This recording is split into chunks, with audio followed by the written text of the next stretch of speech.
Kano ke katundu kaffe akobadde okimanyi mu malindirire.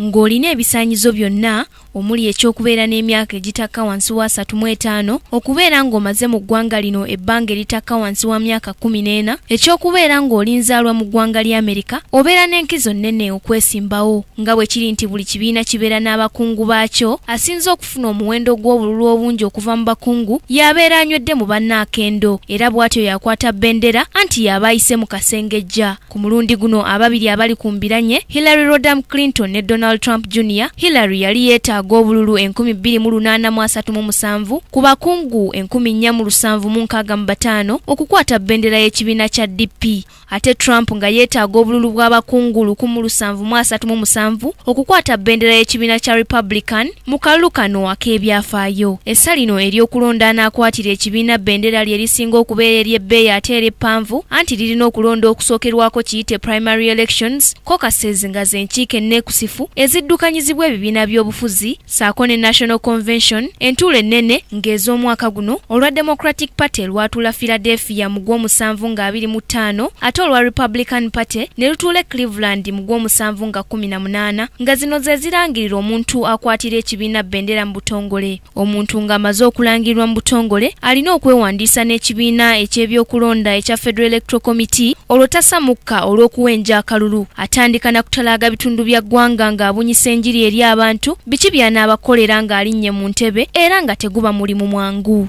Ku lwa Kingdom TV, Nasaka Joeria ne Samali Kisaache, amalindirire.